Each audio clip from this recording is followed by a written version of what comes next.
Alors Adrien Favre, je suis photographe animalier et réalisateur, donc voilà, spécialisé dans la photographie de la faune sauvage et dans la vidéo également.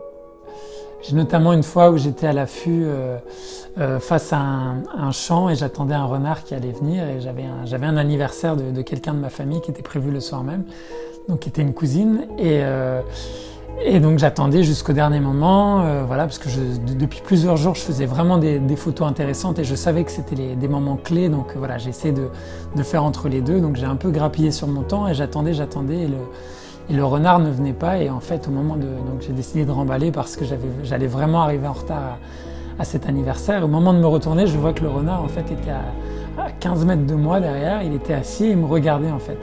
Donc je me suis toujours demandé depuis combien de temps il était là et peut-être qu'il était là depuis une demi-heure, 45 minutes à m'observer et voilà. Et donc je me suis retourné puis on s'est fait peur mutuellement.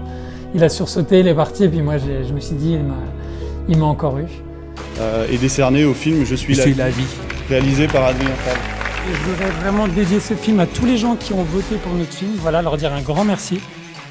Également aux animaux magnifiques que j'ai la chance de croiser via mon travail depuis plusieurs années. Donc voilà, c'est pour eux et c'est vraiment un film pour la nature, merci beaucoup. L'idée, j'essaye tous les ans de faire un film engagé voilà, pour la nature, pour les animaux sauvages, parce que je trouve que c'est important et que se contenter de montrer le beau à travers la photographie, je pense que c'est vraiment aujourd'hui plus suffisant et qu'il faut vraiment sensibiliser, militer. Pas vraiment de secret, c'est la patience, on fait beaucoup de repérages en amont, donc pour essayer de trouver les traces de présence, les passages des animaux. Et à partir du moment où on a ça, on essaie vraiment de connaître les habitudes des animaux, de penser presque comme eux. Et on se place donc aux endroits où ils sont susceptibles de passer et on attend. Avec mon petit frère Nicolas qui m'a aidé aussi à faire le film, on a eu envie de montrer qu'aujourd'hui les espaces naturels en fait n'étaient pas vraiment partagés puisque 6 mois par an ils étaient autorisés à la chasse et que la chasse ça reste quand même un sport qui est dangereux puisqu'on peut tuer. Donc au-delà de dénoncer le fait qu'on tuait des animaux sauvages, je voulais aussi dénoncer la chasse à travers les accidents de chasse qui sont également nombreux chaque année. Une nouvelle étape à présent dans la traque du loup en France. L'animal est de plus en plus présent sur notre territoire et les attaques se multiplient. Alors face à l'hécatombe, le gouvernement a décidé d'agir. L'arrêté autorisant le prélèvement de loups dans le département a été attaqué en référé devant le tribunal administratif de Nîmes. Il avait disparu depuis plus de 60 ans, mais depuis 1992, le loup a refait son apparition en France. Il y a une mentalité, je veux dire, après, en tant que berger, le loup me fait chier, c'est forcé. Mais en tant qu'homme et citoyen, j'ai pas le droit d'éliminer une espèce parce qu'elle me concurrence. Alors j'ai rencontré des éleveurs, donc pro ou anti-loup. Le dialogue, il est jamais vraiment facile parce qu'en fait, c'est très facile, je pense, de critiquer les gens aujourd'hui et quand on n'est pas à leur place. Il faut savoir que c'est vrai, le métier de berger aujourd'hui, il est rendu beaucoup plus difficile par le retour des grands prédateurs.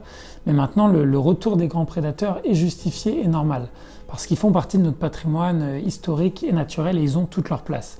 Maintenant, il faut accompagner ces gens de la meilleure des façons, donc en les formant de plus en plus, en leur fournissant le matériel adéquat pour protéger les troupeaux. Je suis triste quand j'entends des éleveurs prendre pour bouc émissaire le loup. Je pense qui se trompent de cible. Les vrais coupables, c'est l'État qui ne prend pas les mesures adéquates et qui ne fait pas les choses de la bonne manière, on va dire. Notamment en privilégiant les solutions létales qui consistent à tuer les animaux comme ça un peu au hasard.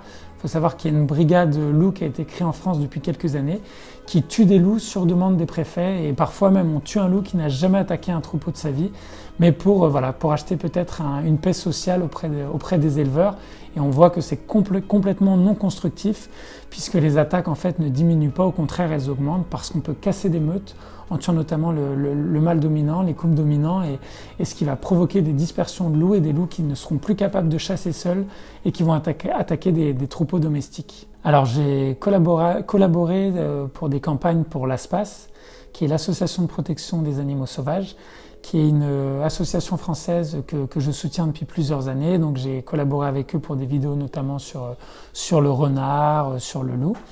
Et c'est une association qui fait notamment des choses très intéressantes, puisqu'elle est en train de créer des réserves de vie sauvage, donc c'est-à-dire des réserves préservées de l'activité humaine, que ce soit la chasse, l'élevage ou autre, donc qui redonnent vraiment des espaces naturels aux animaux sauvages. Donc, et je vais notamment sans doute collaborer à l'avenir avec l'association One Voice, qui fait également beaucoup de choses, notamment pour le renard. Donc voilà, c'est des problématiques qui me touchent et du coup j'avais à cœur de pouvoir aider. Alors en prochain projet, j'aimerais bien donc continuer à faire des films militants pour la nature.